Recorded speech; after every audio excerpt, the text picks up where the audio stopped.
Hi, fellow traders. I hope everybody had a great day today. I know it was a good day for me because this was the first Thursday in about a month. I didn't finish the day red. So, of course, this was going to be an exceptional day for me. But the message I sent out this morning, do not let anyone discourage you with their timeline of success.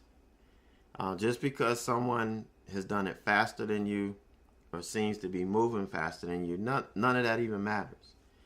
You know, if you started college with your friends from your high school graduating class and they finished in 4 or 5 years and you finished in 8 or 9, the only different thing that's going to be on that degree is going to be the graduation date. It's not going to say when you started and when you finished. It just says the date that it was awarded. It's going to look the same. It's going to say the same. It's going to be worth just as much today as it would have been if you got it 5 years ago. Now, maybe you spent a little bit more money getting it because you had to take a couple classes over. But in the end, it's going to be the same thing. You know, if your dream is to buy a Ferrari or a Lambo, or even a Bugatti. It doesn't matter whether you buy it at age 35 or 65. If that's your dream, if that's your goal, you've achieved it. You've realized your dream. Just because it took longer than this person or that person, it doesn't make it any less special. No, the sad thing is that too many people take goals and dreams to the grave with them. Just because they were basing their potential for success off of someone else's timeline. That makes the wealthiest place on earth the graveyards. There we're going to find inventions that never came to light, ideas that were never shared, unreached goals, dreams that never became a reality because they were never acted upon. All because they were discouraged by someone else's timeline for success. Or they let someone tell them they were too old or too young or, now is not the right time. There's never a perfect time to do the right thing. So if you have it in you, if you have your dreams, if you have your goals, if you have desires, and you're not where you want to be, and you want to achieve that level of success, do not let anybody fill in the timeline for you. You get a blank timeline, and you fill it in. You set your own goals. If your timeline finishes with your goal being achieved at 80 and somebody achieved it at 40, it's no less special. You achieved it. You've achieved success. And that's all that matters.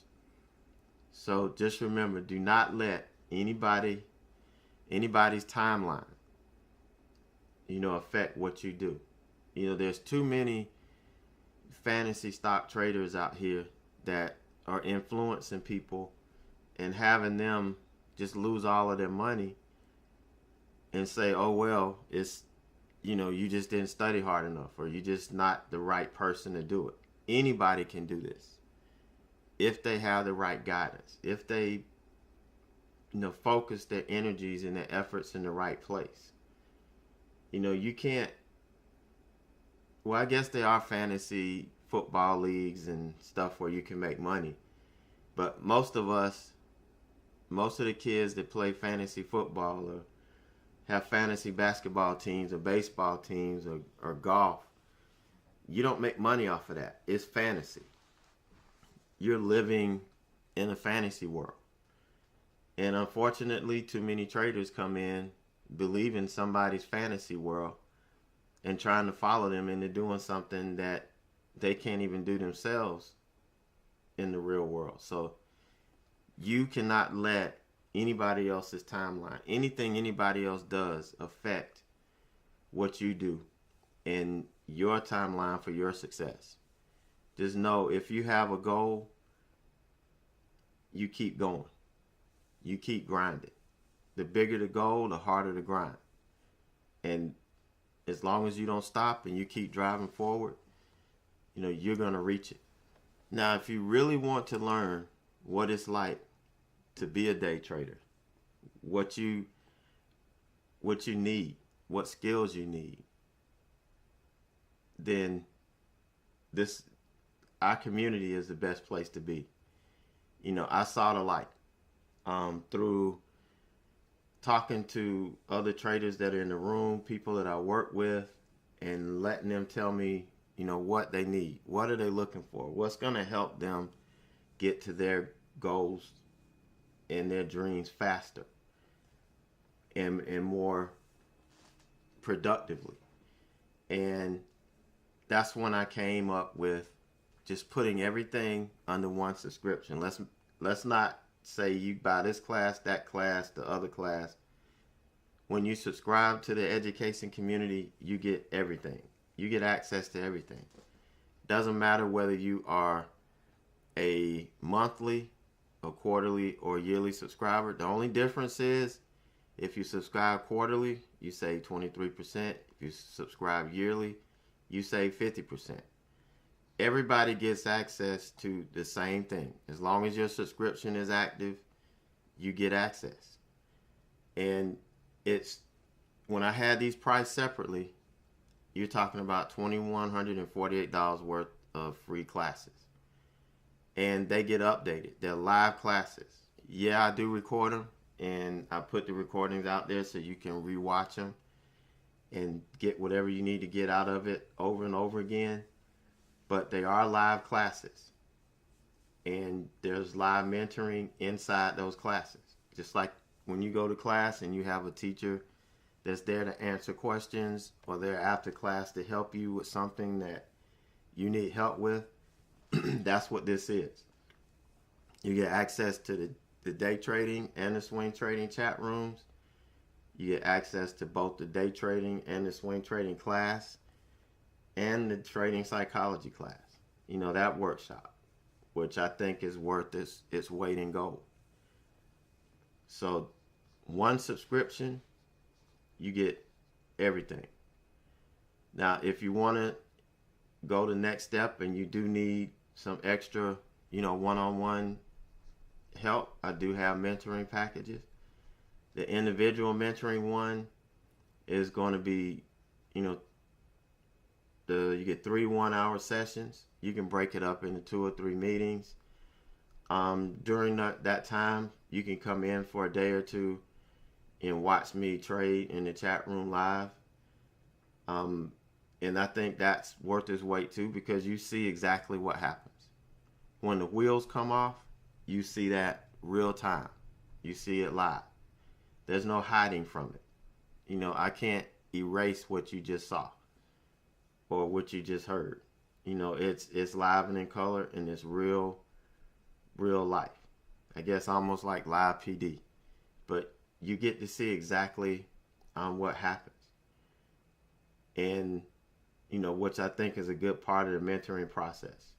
Now, if you are already a member of the community, then obviously you get a discount on it.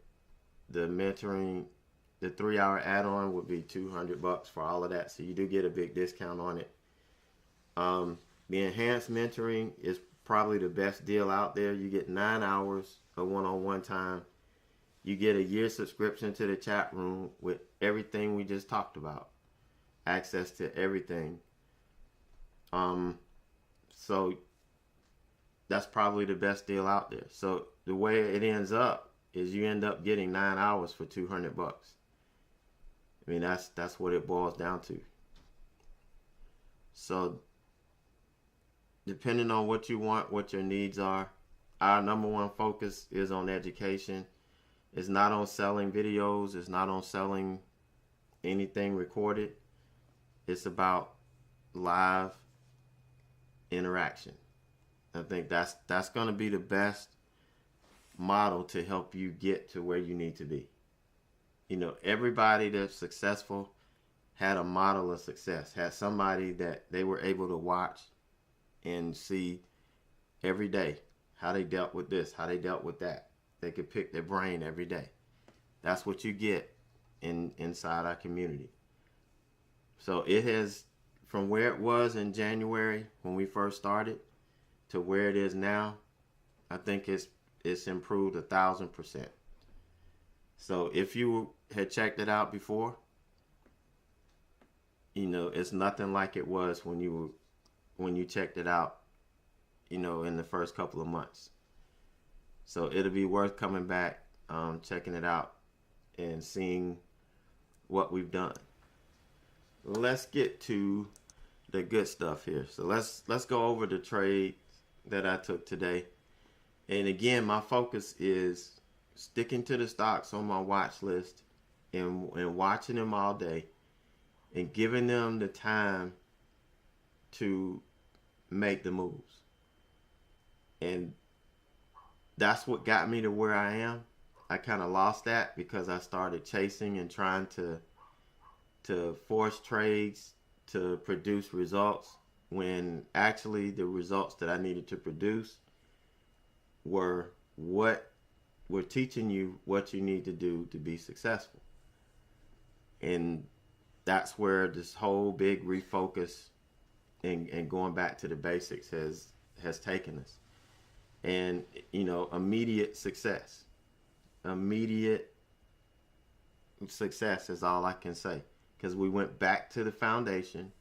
Remember I talked to you about earlier or before about having the right foundation that you can go back to. That once it's set in that cement and it's covered up, it can't be broken. You may get some cracks in the ceiling, cracks in the wall as you settle over time, but you always have that foundation you can build back upon. Even if the house catches on fire and burns down, you still have that foundation that you can build off of. That's going to always be there. So the stock that I was looking at today was WMT. Now this was a higher float stock, but it wasn't that much higher. So it didn't hit my ORB scan, but it did hit the gapper scan. And this is a stock that does provide some pretty decent moves. So we were gapping up over its 52-week high. So we really didn't have any historical levels within the last 52 weeks that we were dealing with. Actually, I think it was the 10-year high. I think I went to the 10-year chart and it was the 10-year high as well. I can't remember. It may not be, but it's been a minute. But I didn't have any levels I know on the 52-week chart to work off of. So when that happens, I'm looking at whole and half dollar marks. I'm looking at the psychological levels. And also, if you're in chat, you hear me talking through these trades and what I'm looking for when it hits these levels. What I'm looking for in the price action, what I'm looking for on level 2 and time and sales to give me an indication of, are we going to continue to go? Or are we running into a problem here? And maybe I need to lighten up, lock in some profit just in case we turn around. This is everything that I'm talking about, in chat, and trying to get you to be able to do that yourself. And it just takes screen time. It takes hours and hours and hours of screen time. There's no shortcut to that. There's no cheat sheet that you can use to learn how to read and interpret price action. It just takes time. And then once you think you figured it out, that the algorithms change, the automated trading systems change, and they start reacting off different technical levels. They start reacting off different levels on the chart. So we have to stay ahead of that. So in this WMT, this was on my watch, and I took it at opening range breakout. And here was the opening range high here. I did get it just below it. I was trying to catch it as it was going through. I didn't put the stop order out. When I put the buy order out, it actually filled early. I put the order out at 45 and it filled at 36 because I forgot to put it as a stop. But that's fine. I mean, this was a solid trade. I felt real confident. We were over the VWAP. This was a great opening candle. We didn't have all this crazy volatility. This was a pretty solid candle. And that's why I went to this. I gravitated to this particular stock because I liked the fact that we weren't going all over the place. We had this huge volume, and it was pretty sound.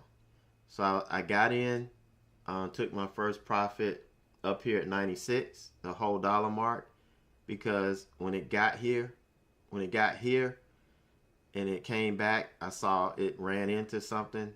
When it got here and it started hitting it again, I went ahead and took profit here. Now I took a third off, and we got the little pullback here. Got another third right here. Let me see. What did I take off here? Did I do? I took 50.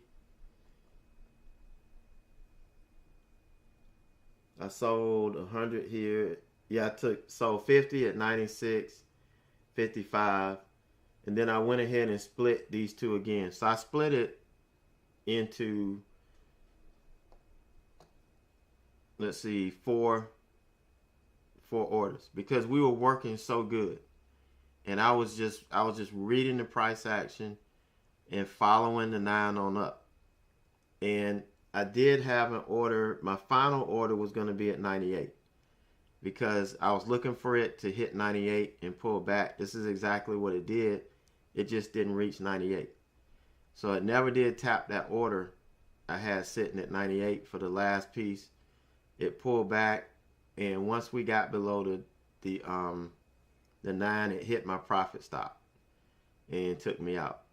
So I just kind of waited and watched what it did. I didn't rush in.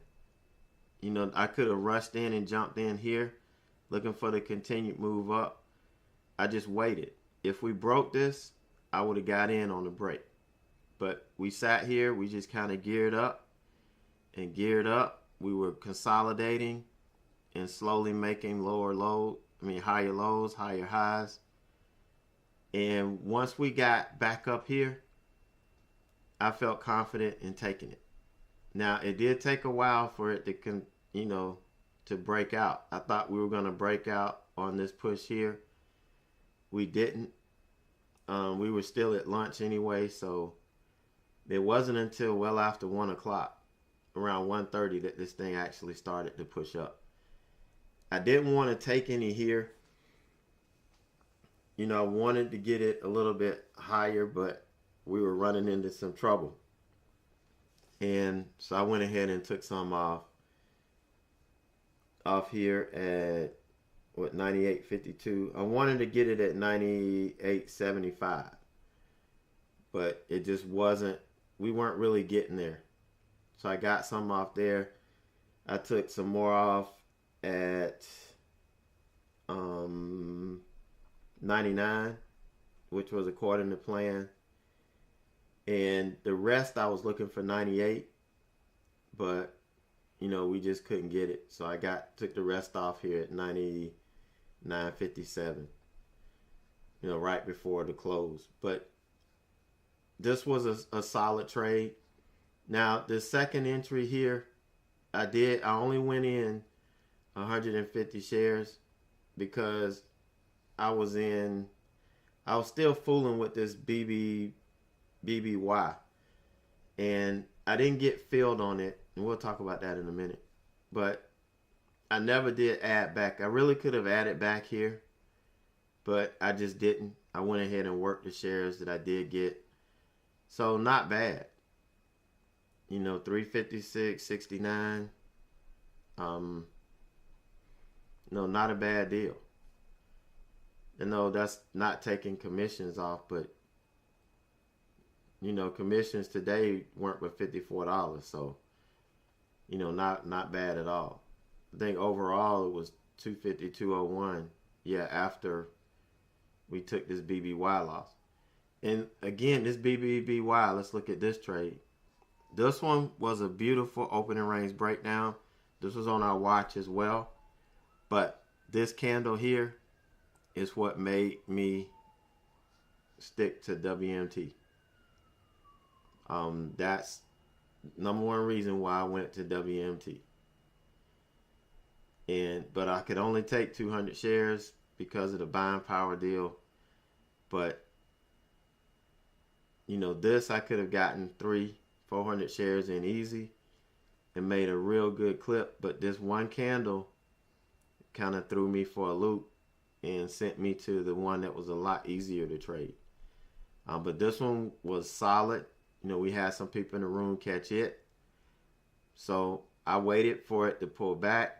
I was looking for the bounce off this level. This is what we were talking about here in chat, about off the 53. And we did get the bounce. You know, I first looked at it here. I looked for the bounce here first. But we, you know, then here. This was the 200 from the daily. But it just went through it like it wasn't nothing. I was sitting there watching it, and it really had no reaction. A slight reaction over here, but nothing here. Nothing on the way back. So I felt confident on this rejection here of getting it and getting the move back down to this level. And this is where I had my order actually at 53.05. Is where I had it, my bid out. And I got in, and sure enough, it started getting hung up at this level. It didn't show any sign of this being a significant supply zone until this second move back down. And that's when it really got hung up. You can see it was real choppy. It was just a choppy mess. And we got down real close, but it never hit. Never got enough to hit. And then it turned around and came back. And yeah, I probably should have taken it off, but I didn't. I was going to give it some room. You know, I figured, well, maybe it'll pull back to the 20 or maybe the VWAP and it holds. But it went up, pulled back, and I was like, okay, this is the top over VWAP. So I put my hard stop in right there. And we just couldn't. We just started grinding back up and stopped me out. I didn't get my full position. I was trying to get in 300 shares, but I couldn't get filled. And I ended up pulling the order off because as we got down here. And had I left it on, I would have gotten filled the rest of my order here. And then I would have been able to cover some down here. Because I was only in 100 shares, I was adamant about waiting for it to hit. You know, but had I been in half, I definitely would have been in 300 shares. I definitely would have taken half off here and would have stopped out at break even. You know, and I wouldn't have lost on that. But I managed it as well as I could. I don't think I would have done anything else different, to be honest with you. Even with it coming back, I really didn't want to take it off because I thought maybe we'll reject here now. Because we have the 9 here sitting on the 200. But it just picked up some momentum, some buyers, and it just kept getting bought up and held up the rest of the day. So not a bad day. Ended up 250, 201. So not bad. Not bad at all. You know, we're off. We're having a real solid week and don't plan on messing it up tomorrow. You know, I'm not going to look and add anything up until after tomorrow. So, you know, if tomorrow doesn't set up good, if we don't have any solid A+ setups, then there will be no trades. That's just the way it has to be. That's the way I want you guys to trade too, that's learning. If there's no trades, if there's no A+ setups, don't risk it. Learn how to trade and learn and get that skill. All right, so if anybody wants to talk to me, wants to reach out, I'll be glad to talk to you. I don't hide behind my emails. So if you wanna Skype, just shoot me an email. We can meet up over Skype, whatever you want to do. Don't mind chatting with you. If you have questions about our community, about service, about mentoring, anything, just reach out. Be glad to talk to you. So take it easy, everybody. The swing trade class from today is posted. I sent the email out. If you're not getting the emails, members, make sure you email me so I can make sure I get you in. I might have your email address typed in wrong. So just shoot me an email. Let me know you're not getting them. And I'll get that fixed. So take it easy. Have a great night. And I will see you first thing in the morning.